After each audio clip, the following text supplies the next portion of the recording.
আজকে দেখাবো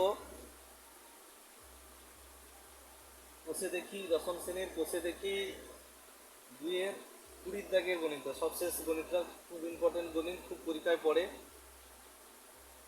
সরল সুদে রথিনবাবু তার দুই মেয়ে প্রত্যেকের জন্য ব্যাংকে এমনভাবে টাকা জমা রাখলেন যাতে প্রত্যেক মেয়ের বয়স যখন 18 হবে, মানে যখন বিয়ের বয়স হবে, তখন প্রত্যেক মেয়ে 12,000 টাকা করে পাবেন। কত করে পাবেন? সরি, 12,000 না, 1,20,000, 1,20,000 টাকা করে পাবেন। 1,20,000 টাকা করে প্রত্যেক মেয়ে পাবে। ব্যাংকের বার্ষিক সরল সুদের হার 10%, মানে ব্যাংক 100 টাকা রাখলে বছরে 10 টাকা সুদ দেয়। এবং মেয়েদের বর্তমান বয়স যথাক্রমে 13 এবং 8 বছর। একজনের বয়স 13 আর একজনের বয়স 8। তিনি প্রত্যেক মেয়ের জন্য ব্যাংকে কত টাকা রেখেছিলেন? তাহলে এখানে দুটো জিনিস, দুটো পার্টে আমি ভাগ করে নিই বোর্ডটাকে। দুটো ক্ষেত্র আছে। কি প্রথম ক্ষেত্র কি না, 13 বছরের মেয়ের ক্ষেত্রে। 13 বছরের মেয়ের ক্ষেত্রে 13 বছরের মেয়ের ক্ষেত্রে তিনি রেখেছেন, রেখেছেন পি টাকা, আসল সমান পি, আর সুদ সমান আই। তাহলে এই দুটো মিলে তাহলে পি প্লাস আই সমান কত হবে? 1,20,000 টাকা। 1,20,000 টাকা। 13 বছরের মেয়ের ক্ষেত্রে 18 বছর বয়স কখন হবে? তাহলে তার টি সমান কত হবে? সময়। কত সময় থাকবে ব্যাংকে টাকাটা? যে টাকাটা তিনি রেখেছিলেন সেটা কত থাকবে? হ্যাঁ, টি সমান, সময় টি সমান কত হবে না, 18 মাইনাস 13 সমান 5 বছর।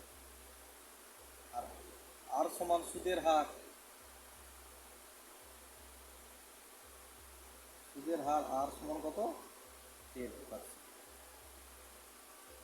তাহলে আমি যদি এই জায়গায় আসি যে সুদ প্লাস আসল সমান হবে 1,20,000 টাকা, তাহলে এখান থেকে আমি কি লিখতে পারি না, আই সমান মানে সুদ সমান 1,20,000, মানে সুদ আসল, এটা হচ্ছে সুদ আসল, 1,20,000 মাইনাস পি। তাহলে সুদ সমান আমি কি লিখতে পারি? সুদ আসল মাইনাস আসল। তাহলে সুদ বেরিয়ে যাচ্ছে। এবং আমরা আইর সূত্র সমান কি জানি? আই সমান কি? P P R by 100। আবার আই সমান আমরা কি জানি? P P R by 100। তাহলে আই সমান কি? P P R by 100। তাহলে এখানে এটা সমান কি লিখতে পারি? পি। পি সমান কি? পি সমান 5 ইন্টু 5, আর সমান 10 বাই 100। তাহলে আই সমান কত বেরোচ্ছে? 5 গুণে 10, তাহলে কত বেরোচ্ছে? P by 2। আই সমান বেরোচ্ছে পি বাই 2। এখানে আই সমান কত? 1,20,000 মাইনাস পি। তাহলে দুটোকে আমি সমান করে দেখি। তাহলে পি বাই 2 সমান কি? হ্যাঁ, তাহলে পি বাই 2 সমান কত লিখতে পারি? 1,20,000 মাইনাস পি। তাহলে বা কী হবে? পি সমান কত হবে? 2,40,000 মাইনাস 2p। পিটা এদিকে এলে পি প্লাস 2p সমান 2,40,000, বা 3p সমান 2,40,000, বা পি সমান, অর্থাৎ পি সমান কত বেরোবে? 2,40,000 বাই 3, 3 আসছে 24। তাহলে কত হচ্ছে? 80,000 টাকা। এত টাকা আসো। তাহলে তিনি অতএব তিনি তাহলে অতএব তিনি তার 13 বছরের মেয়ের জন্য কত টাকা রেখেছিলেন? 80,000 টাকা রেখেছিলেন।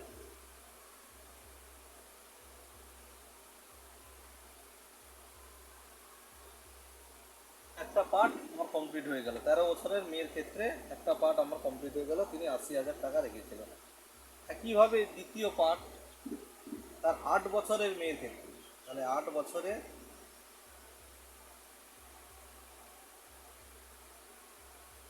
মেয়ের ক্ষেত্রে, একইভাবে 8 বছরের মেয়ের ক্ষেত্রে আমি কি লিখতে পারি? 8 বছরের মেয়ের ক্ষেত্রে তাহলে পি প্লাস আই সমান কত?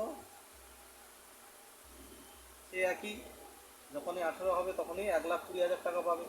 পি প্লাস আই সমান এত। এখানে টি সমান কত হবে?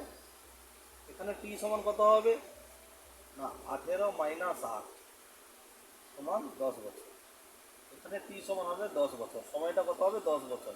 যে টাকা তিনি রেখেছেন সেটা 10 বছরে থাকবে। আর সমান সেই একই একই ব্যাংকে রেখেছিলেন 10%। তাহলে আই সমান কি লিখতে পারি? পি টি আর বাই 100 সমান এখানে পি পি সমান 10 আর সমানও 10 বাই 100। তাহলে কাটাকাটি হলে কি হবে? কি হচ্ছে? পি। আই সমান তাহলে এখানে কি হচ্ছে? পি।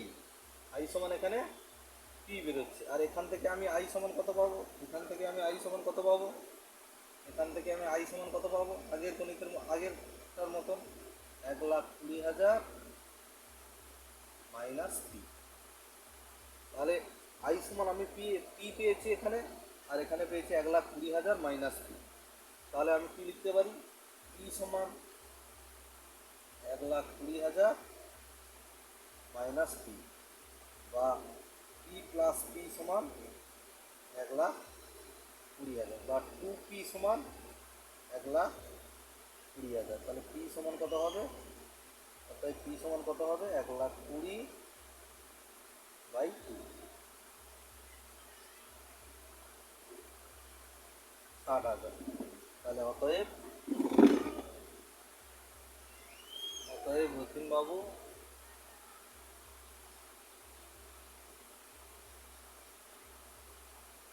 তার কত বছর বয়সী? 8 বছরের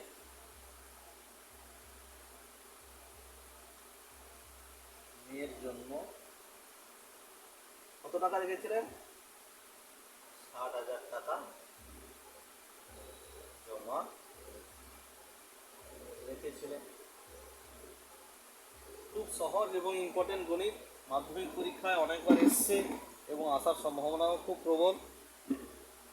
যদি অন্য কারো আরও কোনো মাধ্যমিকের ক্লাস 10-এর গণিত রিকোয়েস্ট থাকে তো কমেন্ট বক্সে তোমরা লিখে পাঠাও, আমি সেই গণিত যতটা সম্ভব বোঝানোর চেষ্টা করব। আশা করি এই গণিতটা তোমরা বুঝতে পেরেছো। দুটো ক্ষেত্রে এই গণিতটা কষা হয়েছে। সবাইকে আরও একবার ধন্যবাদ জানাই ভিডিওটি দেখার জন্য। সবাই একদম নতুন চ্যানেল, সবাই চ্যানেলটাকে সাবস্ক্রাইব করো, লাইক করো, কমেন্ট করো, যাতে আরও সুন্দর সুন্দর গণিত তোমাদের সামনে আমি তুলে ধরতে পারি।